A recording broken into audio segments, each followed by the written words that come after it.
Bonjour à tous les amis, c'est Jenna Riviera et on se retrouve aujourd'hui pour le 5e épisode de Dangerous Follows. J'espère que vous allez bien. Moi ça va super, même si je m'ennuie pas mal parce que depuis quelques jours je suis à l'hôpital. Mais ne vous inquiétez pas, rien de grave, c'est un suivi médical, tout va bien. Assez de blabla et c'est parti pour le 5e épisode.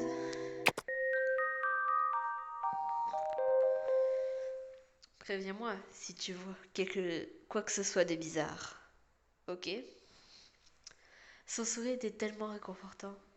Je lui retournai son sourire en hochant la tête. Ça ne devrait pas prendre trop de temps. Non, pardon. Ça ne devrait pas prendre trop de temps.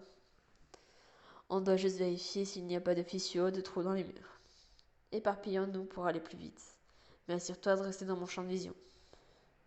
J'ai scanné la cour qui faisait le tour du bâtiment, en formant un U. Je vais commencer par ce côté. Ok, alors je vais aller voir la fenêtre là-bas. Ça marche, alors c'est parti. J'ai commencé par vérifier les murs près de la porte par laquelle nous étions sortis. Je pouvais voir que le campus avait été abandonné depuis un bon moment. La plupart des vitres étaient brisées. Mais elles étaient toutes sécurisées par des planches en bois fixées de l'intérieur. Je devais seulement vérifier s'il n'y avait pas de trous ou de fissures dans les murs. Je me baissai pour regarder le mur de plus près. On aurait dit une simple tache de peinture. Et ça, je me demandais ce que ça pouvait être. Je voyais quelque chose de blanc dans les buissons. Je me rapprochai pour y voir plus près. Hein? C'était un os? Je sursautai en le voyant, mais finement mieux pour ne pas crier. Qu'est-ce qui se passe? Henri m'entendit et se pressa pour me rejoindre. Il avait dû garder un œil sur moi, même à distance. Je suis juste un peu secouée. Tu es sûre? Oui, ça va, c'est juste. Mes yeux se posèrent sur un objet qui se trouvait en dessous des feuilles. Quelque chose de bruyant. J'étais sûre que ce n'était pas un os. Je tendis la main pour le prendre, et je sentis le froid d'un objet en métal. Vous allez voir ce que c'est, et franchement, je me demande comment elle a fait pour confondre un petit truc comme ça avec un os, en fait. C'est vraiment surprenant. J'ai trouvé une clé. J'avais une clé, tout ce qui est de plus ordinaire dans le creux de la main. Henri se rapprocha et jeta un coup d'œil. C'est peut-être quelque chose d'important. Avec ça, on va peut-être pouvoir ouvrir les classes auxquelles on n'a pas encore eu accès. Rentrons et leur montrer ça aux autres. Tu as terminé de ton côté? Oui, il n'y a rien à signaler, et toi? Henri hocha la tête avec un sourire. Ouah, il fait froid dehors, rentrons. Je fouillai la clé dans ma poche et rentrai avec Henri. Ah, vous voilà, bienvenue. Les autres sont déjà partis se coucher. Il avait dit ne pas être de sa vie ce soir. Il devait être resté là pour nous attendre. C'était gentil de sa part. Comment ça s'est passé? Rien de spécial. Ce faux squelette me fait toujours flipper. Burk. On aurait dû l'avoir jeté par la fenêtre. Je ne pense pas que ce soit une bonne idée.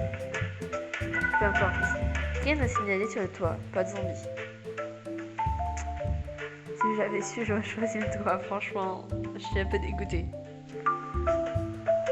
Oui, rien à signaler. Pareil pour la cour. Qu'est-ce qui lui arrivait encore à elle? J'ai décidé d'ignorer Scarlett et je me tournai vers Laurent. Je devais probablement lui parler de la clé. Y a-t-il quelque chose que nous devrions savoir? Oui, nous avons trouvé quelque chose d'autre. Ah bon? C'est quoi? Une clé. Je ne suis pas sûre dans quelle série elle irait. Je montrai la clé et tout le monde en haussant les épaules. J'espère que ça vous définitive. Je viens de découvrir encore des endroits que vous n'avez pas pu accéder. En effet, mais ça va pas être facile d'essayer toutes les portes. Oui, mais je pense que ça va quand même. Ouah, t'as trouvé une clé? C'est incroyable. Eugène ne pouvait pas s'empêcher d'être sarcastique. Si seulement il pouvait être un peu plus gentil. Mais oui, en plus je t'aime. Peut-être un peu abusé, je sais, mais j'aime beaucoup Eugène. Faisons une réunion avec tout le monde demain, pour discuter des endroits à essayer.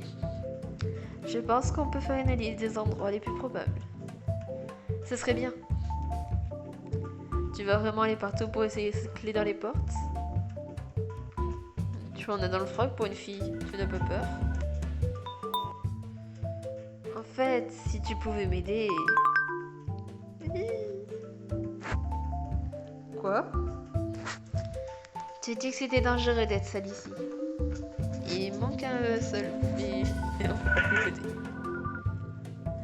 C'est pour cela que vous faites les patrouilles en binôme.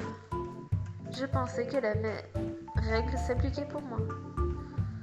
Bon sang, tu as raison en fait. Mais oui, il a raison. On va passer un moment tous les deux. Eugène prit une inspiration. D'accord, je ne suis pas vraiment fatiguée. Je vais t'aider. Yes! Alors vous voyez pas parce que vous connaissez pas ma tête. Mais derrière mon écran téléphone, je suis en train de danser. Merci de ne pas juger dans les commentaires. Je ne savais pas s'il décida de m'aider par pitié ou par gentillesse. On devait tous s'opposer. Allons nous coucher. Tout le monde a fait du bon boulot. Toi aussi. Bonne nuit. Bonne nuit tout le monde. J'ouvris la porte de la classe où je vivais. Je de plus en plus de l'obscurité. Je me déplaçai en silence et trouvai un endroit pour m'allonger. Je fermai les yeux. Cette journée avait été interminable. Il s'était passé tellement de choses que tout paraissait irréel.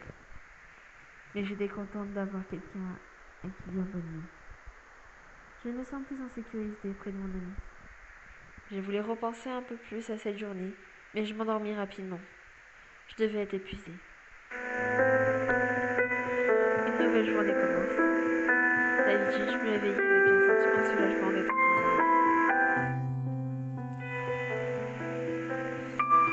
mais aussi la peur au ventre de devoir subir une journée de plus. Bonjour, comment s'est passée la patrouille de l'année dernière? Mais tout allait être différent désormais. Le père de l'année précédente, probablement. Elle était particulièrement intéressée par la clé que j'avais trouvée. J'avais un bon sentiment à propos de cette clé. Peut-être qu'elle va ouvrir une porte secrète qui nous mènera à une certaine de trésor. T'abuserais pas un petit peu, ma petite Julie, là? Bien sûr que non, Julie. Pourquoi pas, j'aimerais bien trouver des trésors comme des pizzas et des frites. Estomac sur pattes. Bon, après, je peux pas t'en vouloir, Julie. Parce qu'on est en plein apocalypse. Et je t'avoue que c'est un peu compliqué de trouver des pizzas et des frites. Mais quand même. Oui, tout ce qui était commun auparavant est maintenant tellement rare. Moi aussi, j'aimerais tellement manger des frites. J'ai des loups. Je me lâchais les lèvres en poussant la porte pour l'ouvrir. Mais ne bougea pas. Je veux juste un bol de soupe chaude. Qu'est-ce qui se passe? T'es coincé. Julie, peu importe jusqu'à y mettait la porte ne bougeait pas. Je donnais un coup de main des ici pour ouvrir ensemble.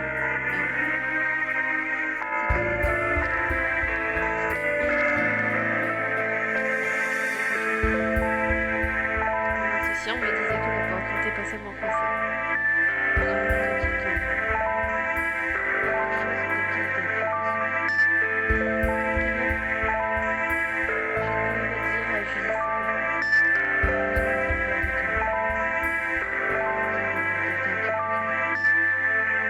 Il doit y avoir quelqu'un de levé à ce là. On va leur demander de l'aide. Hé, il y a quelqu'un? Aidez-nous! Est-ce que quelqu'un nous entend? À l'aide!